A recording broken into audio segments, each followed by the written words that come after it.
আসসালামু আলাইকুম, কেমন আছেন সবাই? আশা করছি সবাই ভালো আছেন। আল্লাহর রহমতে আমরাও ভালো আছি। দেখে বুঝতেই পারছেন যে আজকে ইলিশ মাছের একটা রেসিপি শেয়ার করব এবং এটা হচ্ছে আমার মায়ের হাতে সিগনেচার ডিশ। এত অল্প সময়ে যে এত মজা করে একটা মাছ রান্না করা যায়, মানে এটা না খেলে বোঝাই যায় না। তো সবাই একবার হলো ট্রাই করবেন। তো শুরু করা যাক। ফার্স্টে হচ্ছে ইলিশ মাছগুলোকে ভালো করে কেটে ধুয়ে লবণ আর লেবুর রস দিয়ে 10 থেকে 15 মিনিট মেখে রাখতে হবে। এরপর কড়াইয়ে তেল গরম হয়ে গেলে সেখানে তেলের মধ্যে মাছগুলোকে দিয়ে দিতে হবে।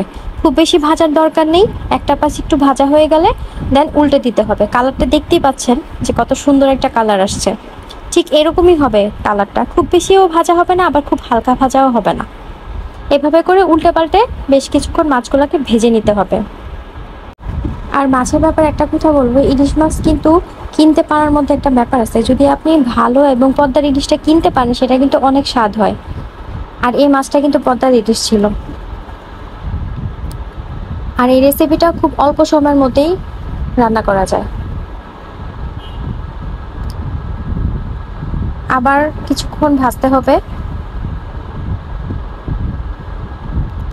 আমাদের চুলার তাপটা একটু কম ছিল, এখন একটু হালকা বাড়িয়ে দিল।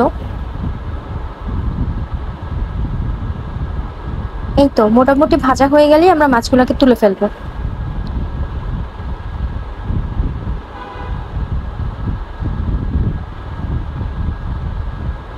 আজকের রেসিপিটা মানে অন্যরকম একটা স্বাদ, এত মজা।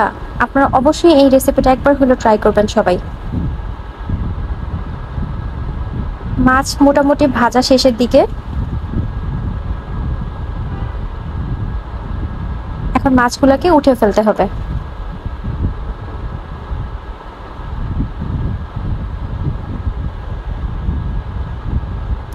আমার তো মানে রান্নাটা দেখে আবার খেতে ইচ্ছা করতেছে।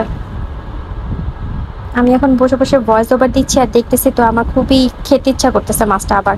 মানে আমরা তো বাংলাদেশের মানুষ, মানে বাংলাদেশের মানুষ ইলিশ মাছ পছন্দ করে না এরকম খুঁজে পাওয়া যাবে না আমার মনে হয়।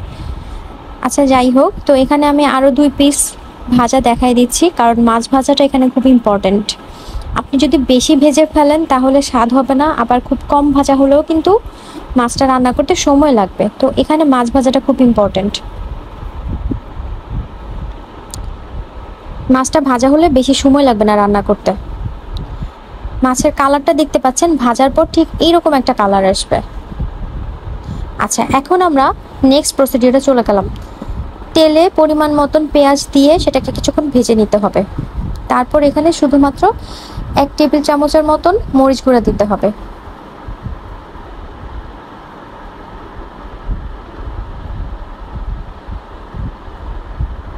তারপর পরিমাণ মতন পানি দিয়ে এটাকে কিছুক্ষণ মশলাটাকে ভাজতে হবে।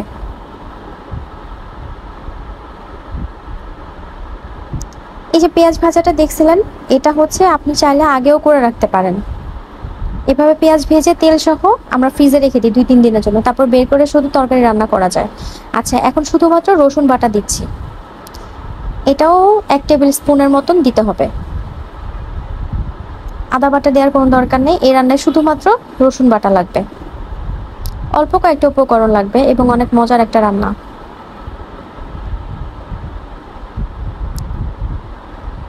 আর একটু লাগবে রসুন বাটা, এই জন্য আর একটু দিয়ে দিচ্ছে। কালারটা দেখেছেন? কালারটা এরকমই আসবে, খুব সুন্দর একটা কালার আসবে।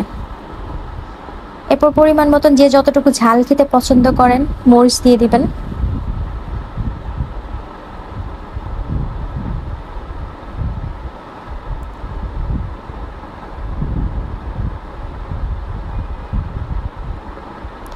মরিচগুলোকে দেওয়ার পর মশলাটাকে আরো কিছুক্ষণ ভাজতে হবে। কালারটা দেখতে পাচ্ছেন, মশলার কালারটা এরকমই থাকবে। অনেক সময় অনেকে অনেক বেশি কালো করে ফেলে, তো অনেক বেশি ভাজা যাবে না। আর এখানে হলুদ গুঁড়া দেওয়া হয়নি, এখানে কিন্তু শুধু মরিচ গুঁড়া দিছে। এখন পরিমাণ মতন লবণ দিয়ে দিতে হবে। এরপর কিছুক্ষণ ভাজতে হবে। এই রান্নাটা কিন্তু খুব একটা সময় লাগে না, আর ভাত বা পোলাও যে কোনো কিছুর সাথে খাওয়া যাবে। কালারটাই অসাধারণ। এখন আরও কিছু পরিমাণ পানি দিয়ে দিতে হবে। পানি দেওয়ার পর মশলাটাকে এখন কিছুক্ষণ আমরা কষাবো।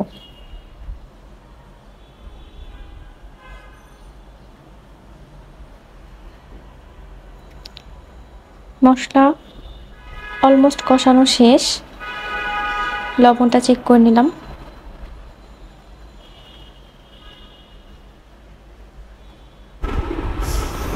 এখন আমরা মাছগুলো দিয়ে দিব।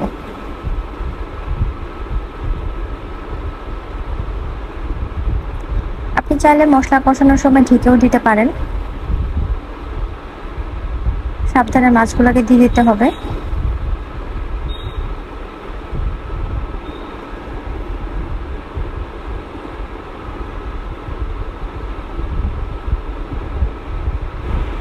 আমি একটু কাছে থেকে দেখাই, মানে মাছের কালার আর মশলার কালার দেখতে পাচ্ছেন কত অসাধারণ হয়েছে। এরকম একটা রান্না অবশ্যই আপনারা ট্রাই করবেন। আর এ পর্যায়ে আসলে আরও কিছুক্ষণ রান্না করতে হবে। চাইলে আপনি একবার উল্টে দিতে পারেন মাছগুলোকে, চাইলে কিছুক্ষণ ঢেকে আপনি অল্প আঁচেও রান্না করতে পারেন। তো মোটামুটি রান্না হয়ে গেলে আমরা নামিয়ে নেব, এখানে আর কিছু দিব না। তো আমাদের রান্না শেষ। রান্নাটা কেমন লাগছে সবাই জানাবেন, আর ভালো লাগলে চ্যানেলটাকে অবশ্যই সাবস্ক্রাইব করবেন। Thanks for watching.